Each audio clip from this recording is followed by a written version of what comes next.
Bapak Ibu yang dikasihi Tuhan, saya dari Pulau Sumba, salah satu pulau yang ada di Provinsi NTT.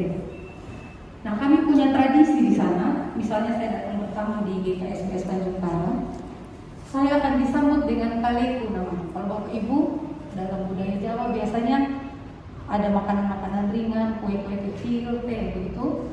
Tapi kalau di NTT itu dengan kaleku. Nah, kaleku itu tas kecil yang dianyam dengan daun lontar, isinya sirih, pinang, dan kapur.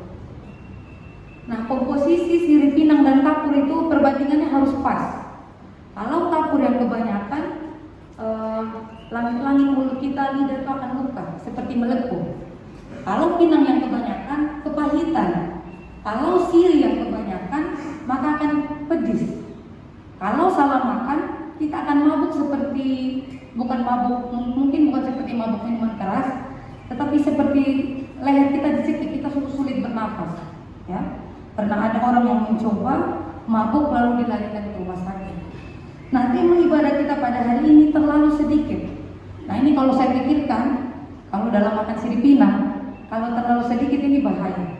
Misalnya yang terlalu sedikit pinang, atau terlalu sedikit kapur, atau terlalu sedikit sirih, itu akan berakibat nanti tidak enak atau yang bisa mabuk, begitu. Berbahaya, tidak baik. Harus pas-pas. Tidak boleh terlalu sedikit. Nah, Bapak Ibu yang dikasihi Tuhan, tema kita terlalu sedikit bagiku itu dikutip atau dipenggal dari ayat yang ada di dalam kitab Yesaya ini. Nah, bagian kitab Yesaya yang kita baca ini diambil dari bagian kedua atau Deutero Yesaya. Nah, artinya ketika tulisan ini dibuat atau ketika nubuatan ini disampaikan, umat itu masih ada di pembuangan di Babel. Mereka masih ada di dalam kondisi yang tidak baik-baik saja.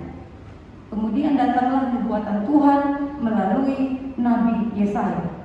Nah, saya mempersiapkan bacanya ini ketika ada di pesawat dan luar biasa sebenarnya. Saya yang dikhotbahkan karena ini memang meneguhkan saya sebagai seorang hamba Tuhan ayat ini. Dan ya, setelah saya mempersiapkan, saya pikir ini meneguhkan kita semua.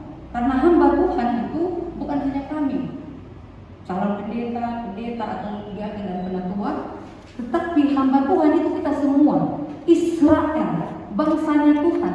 Pada hari ini kita adalah Israelnya Tuhan. Kita adalah bangsa-bangsanya Tuhan. Jadi kurang tepat juga kalau saya bilang saya duduk mendengarkan ayat ini, saya ingin duduk di tempatnya Bapak Ibu untuk mendengarkan dan begitu. Bukan tidak tepat juga, karena sebenarnya hamba Tuhan itu kita semua. Kita ada di dalam perikop, di dalam satu tema besar yaitu hamba Tuhan. Nah, ayat ini manis sekali, karena itu saya ingin mari kita lihat bersama-sama mulai dari ayatnya yang pertama. Dengarkanlah aku, hai pulau-pulau. Perhatikanlah, hai bangsa-bangsa yang jauh. Tuhan telah memanggil aku sejak dari kandungan dan telah menyebut namaku sejak dari perut ibuku. Bapak Ibu bisa merasakan sense dari ayat ini, ya. Kalau kita baca secara sungguh-sungguh, ini sebenarnya tidak perlu ada tafsiran apa-apa. Ini sungguh luar biasa, Bapak Ibu.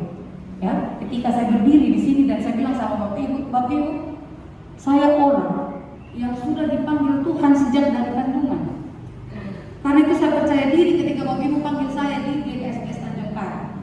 Nah, kira-kira begitu getaran yang saya rasakan ketika saya baca ayat ini. Luar biasa, Bapak Ibu dan Saudara. Perhatikanlah pulau-pulau. Bukan perhatikanlah kakak, adik, bapak, mama, bapak, ibu, bukan begitu. Tetapi pulau-pulau, semua orang dalam lingkup yang besar perhatikan. Bangsa-bangsa perhatikan. Apa yang mau diperhatikan? Saya. Perhatikanlah saya. Kenapa harus memperhatikan saya? Kenapa harus mendengarkan saya? Karena saya sudah dipanggil. Bahkan nama saya Lomi sudah disebut sejak dalam kandungan ibu saya. Sehingga saya selalu mengatakan dalam hidup ini tidak ada yang kebetulan. Kalau berjalan lurus, masa depan yang penuh harapan itu akan menjadi bagian. Ya. Jadi ini ayat ini sungguh-sungguh Bapak Ibu dan Saudara, di dalam konteks pembuangan. Jadi orang Israel itu mereka nakal. Mereka suka seperti doa pengakuan dosa kita tadi, lebih suka bergantung pada logika kita sendiri. Kalau saya pertimbangkan ini tidak masuk akal, maka saya akan ketakutan sampai melupakan ada Tuhan yang melampaui segala akal. Mereka tergelincir dalam kesombongan. Ya, kesombongan itu seperti jalan licin. Mereka menduakan Tuhan, mencari kekuatan-kekuatan di luar Tuhan.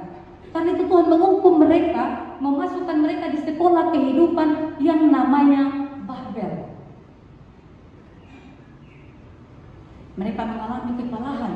Mereka bangsa yang besar dipermalukan, dibawa di tempat pembuangan. Nah,